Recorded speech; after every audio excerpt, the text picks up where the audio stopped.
العالم بقى مكان صعب من كتر الصراعات والحروب اللي موجودة فيه، وكل طرف بيفرض وجهة نظره على الطرف الآخر بالقوة والجبر، حتى لو تسببت في موت العديد من الأبرياء. وده اللي بنعيشه دلوقتي بالظبط في فلسطين، وبالأخص في غزة، البلد اللي فيها ثالث الحرمين الشريفين ومصر الرسول عليه الصلاة والسلام. وأكيد مع كل المذابح والقتل اللي بيعملها الاحتلال في أهلنا وأخواتنا في فلسطين، أثر كتير على نفسيتنا وبخاصة للأطفال. وبنظرة سريعة على الأرقام المؤسفة، ارتفع عدد الشهداء إلى ما يقارب ل 8799 شهيد. وأنا في اللحظة دي كل ثانية بيكتروا بسبب القصف المستمر من العدو الصهيوني لمدة 28 يوم متواصل.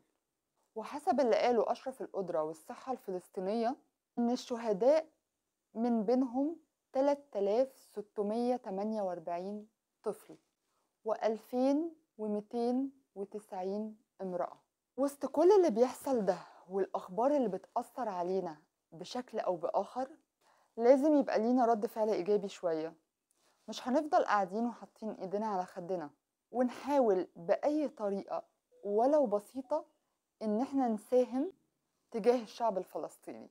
ومن ضمن الحاجات المهمة والإيجابية اللي جابت نتيجة كويسة وملموسة وأثبتت لنا إن الشعب المصري فعلا بشبابه وبأهله لسه بخير، هي حملات المقاطعة. وأنا بعتبرها حاجة إيجابية أو خطوة صغيرة ولكن إيجابية فرقت كتير. وبالخطوة الصغيرة دي قدرنا نخسر سوق الأسهم العالمية خسارة كبيرة، وتراجع ملحوظ في أسهم الشركات العملاقة متعددة الجنسيات، بدليل تأثير الحملات المقاطعة الواسعة بمختلف الدول العربية على ماكدونالدز وستاربكس وبيبسيكو وغيرها كتير من المنتجات. مش بس كده، ده كمان بسبب مقاطعة منتجاتهم شجعنا المنتج المحلي الوطني، ورجعت تاني براندات مصرية كانت اختفت بقالها فترة أو كانت مش ظاهرة وسط براندات اللي احنا بنستوردها الغربية والأجنبية،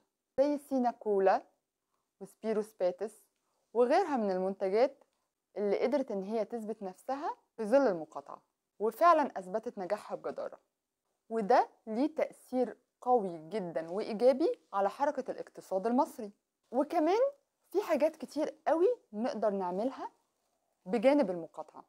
زي ايه؟ زي كل منظمات المجتمع المدني اللي بدأت ان هي تتحرك وتدعو الناس للتطوع والعمل الأهلي التنموي. وبالفعل انضم عدد كبير جدا من شباب وبنات مصر وساعدوا في تجهيز وتعبئة الشنط والكراتين والمساعدات اللي هتوصل لأهل غزة. وكمان الناس اللي عندها قدرة أكتر قدرت إن هي تطلع معاهم في الحملات والقوافل اللي كانت في معبر رفح، وفضلوا بالأيام والليالي مرابطون حتى دخول المساعدات والإغاثة لأهالينا المحاصرين في غزة. وغير كده بنقدر نقدمه كمان التعاون والتبرع للهلال الأحمر المصري لتقديم التبرع بالدم لإخواتنا في قطاع غزة. والله يا عمار يا مصر، طول عمر شعبنا من أكتر دول الأمة العربية اللي مهتمة بالقضية، وأكتر جيش روى بدمه أرض فلسطين من 48، وعلى مدار سنين كتير قوي قدم الكتير من الشهداء. وبكده نقدر نقول إن لسه الأمل موجود. مش لازم نبقى قاعدين حاطين إيدينا على خدنا ومش عارفين نعمل إيه. كل واحد بيقدم المساعدة بطريقته، في واحد بيقول بلسانه وفي واحد بيروح يساهم. بس احنا نحاول ننحي اختلافاتنا على جنب ونحاول نكون ايد واحدة، وما نحاولش نزايد على بعض ولا نزايد على حد. الاتحاد قوة، ونغلب مصلحة الوطن العربي، لأن زي ما احنا عارفين من زمان والتاريخ اتكلم وقال إن الاتحاد قوة والتفرقة ضعف.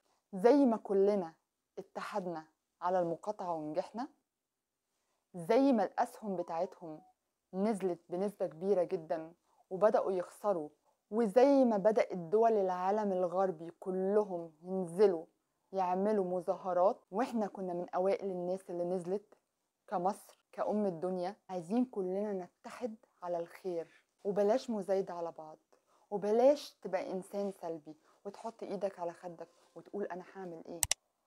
النفسية محتاجة مشاركة. اشوفكم في حلقة جديدة من برنامجكم قعدة كنبة.